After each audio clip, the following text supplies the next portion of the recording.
Assalamualaikum warahmatullahi wabarakatuh. Alhamdulillah wassalatu wassalamu ala rasulillah wa ala alihi wa sahbihi wa mawalah, amma ba'du.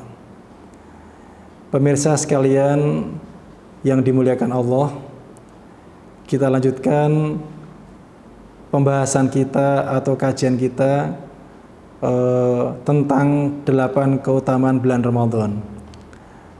Pada pertemuan yang lalu kita sudah membahas 2 keutamaan dari Ramadan berdasarkan hadis yang saya baca. Nanti kita lanjutkan bunyi hadisnya.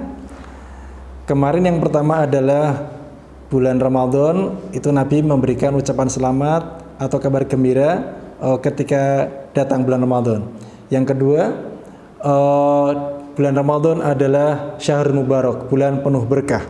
Dalam riwayat lain disebutkan syahrun azim, bulan yang besar, bulan yang luar biasa ya, karena keutamaan, kelebihan dan dilipat gandakan pahala di dalamnya.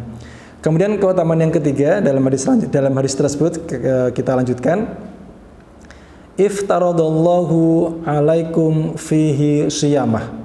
Allah memfardukan, mewajibkan di dalamnya atas kalian untuk berpuasa. Kewajiban puasa ini dalam 1 bulan itu hanya bulan Ramadan saja. Pada bulan-bulan yang lain tidak ada Allah mewajibkan puasa. Jadi bulan Ramadan kata Allah dalam Al-Quran, ya ayyuhalladzina amanu kutiba alaikumusiyam. Kita kaum mukminin diwajibkan berpuasa. 2 ayat setelahnya disebutkan syahrul Ramadan, yaitu pada bulan Ramadan. Nah, dalam hadis tentang rukun Islam juga disebutkan di sana, bunyal islamu ala khamsin, bahwa Islam itu didirikan atas 5 perkara atau kita sering menyebutnya sebagai rukun Islam. Di sana disebutkan wa shaumi Ramadan, dan puasa Ramadan. Artinya puasa Ramadan hukumnya adalah wajib, di mana seorang muslim yang pada bulan Ramadan dia mengingkari kewajiban puasanya, maka dia kafir. Karena mengingkari apa yang diwajibkan oleh Allah dan juga mengingkari atau menghalalkan apa yang Allah haramkan, dan sebaliknya mengharamkan apa yang Allah halalkan, atau tidak percaya sebagian atau apalagi keseluruhan dari ayat Al-Quran, hukumnya kafir. Adapun orang yang tidak berpuasa Ramadan karena malas, karena bukan mengingkari kewajibannya, tetapi karena memang orangnya malas puasa Ramadan, maka dia telah melakukan dosa besar yang harus ditaubati dengan taubatan nasuha. Intinya pada bulan Ramadan kaum muslimin wajib berpuasa. Itu adalah keistimewaan yang ketiga dari bulan Ramadan. Bulan di mana di dalamnya 1 bulan penuh wajib kita berpuasa. Kemudian keutamaan yang keempat dalam lanjutan hadisnya, ini dalam ada riwayat yang lain dari Imam An-Nasai, kami masukkan sekalian karena dalam satu tema yang sama. Wa sanantu lakum fihi qiyamah, dan aku sunahkan bagi kalian qiyam di dalamnya, qiyam Ramadan ya.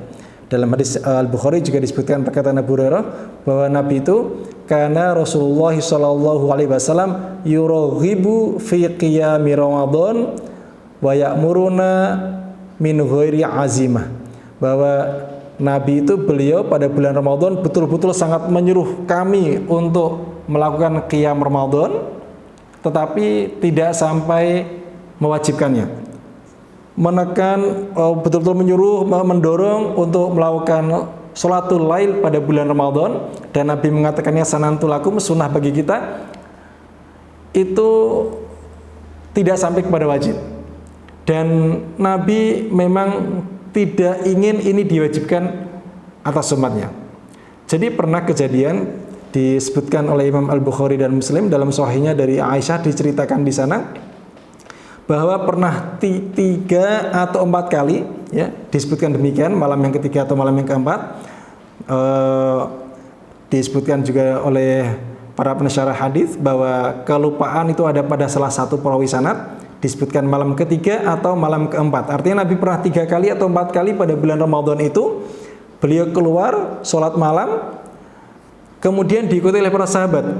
Dan memang para sahabat pada bulan Ramadan dan juga pada hari-hari yang lain sebetulnya, tetapi pada bulan Ramadan apalagi, itu banyak yang berkumpul di masjid. Waktu itu Nabi sholat sunnah dan diikuti oleh para sahabat. Dan Nabi tahu beliau diikuti oleh para sahabat, lalu beliau pun mengimami mereka. Ini berlangsung 3 atau 4 kali. Ya. Jadi Nabi pernah sholat malam di masjid setelah Isya, tidak diceritakan sudah tidur atau belum, 3 atau 4 kali. Dan pada malam yang ketiganya atau keempatnya berikutnya itu Nabi tidak keluar lagi. Lalu berikutnya lagi Nabi keluar, Nabi mengatakan, qad ra'aitu alladhi ma sana'tum wa lam yamna'ni minal khuruji ilaikum illa khasyitu an tufradu alaikum. Sebetulnya saya ini tahu apa yang kalian lakukan. Tadi malam kalian pada ngumpul dan aku tidak keluar menemui kalian, dan tidak ada yang menghalangiku untuk keluar melainkan karena aku takut jangan sampai ini diwajibkan atas kalian. Jadi saking sayangnya Nabi kepada kita kaum muslimin, Nabi tidak ingin sholat malam pada bulan Ramadan ini diwajibkan atas kita.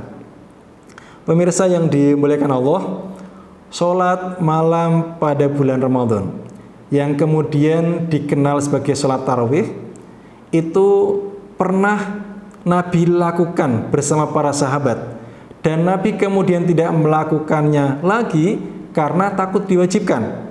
Kata para ulama, setelah Nabi wafat, di mana tidak mungkin ada syariat baru, tidak mungkin ada aturan baru dari Allah, hukum dari Allah untuk mewajibkan sesuatu karena Nabi sudah wafat, maka sholat malam pada bulan Ramadan berjamaah di masjid hukumnya kembali menjadi yang pernah Nabi lakukan, yaitu sunnah. Kesunahannya tetap berlaku sampai setelah Nabi wafat, karena tidak mungkin akan datang syariat baru yang mewajibkannya. Jadi kata para ulama, dan juga Nabi tadi mengatakan, hukum sholat tarawih ini adalah sunnah, mau dilakukan berjamaah di masjid seperti tadi yang Nabi lakukan, atau sholatul lail seperti biasa orang melakukannya di rumah pun juga tidak apa-apa. Itu yang disebut sebagai qiyam Ramadan. Secara khusus ya, Nabi dan juga para ulama menyebut kalau untuk bulan Ramadan istilahnya qiyam Ramadan atau sholatul tarawih ya. Adapun kalau pada hari dan bulan yang lain itu sering disebut sebagai sholatul lail saja, qiyamul lail saja, sebutan umumnya. Adapun secara khusus, dan memang di sana ada janji secara khusus, kata Nabi, man qama ramadhana imanan wa ihtisaban ghufira lahu ma taqaddama min dzambi. Barang siapa yang qama, berdiri dalam arti kata mendirikan bulan Ramadan, yang artinya adalah melakukan qiyam Ramadan, salat tarawih di antaranya. Maksudnya di sini adalah salat tarawih, juga atau salatul lail pada malam hari sendirian di rumah atau di masjid juga boleh, tidak ada masalah. Karena keimanan dan karena hanya mengharap ridho Allah semata, Allah akan menghapuskan dosa-dosanya yang telah lalu. Mudah-mudahan kita semuanya termasuk yang pada bulan Ramadan ini Allah hapuskan dosa-dosa kita yang telah lalu. Sekian pemirsa yang dirahmati Allah, semoga ada manfaat dan ibrah yang bisa kita ambil. Terima kasih. Billahi taufiq wal hidayah. Wassalamualaikum warahmatullahi wabarakatuh.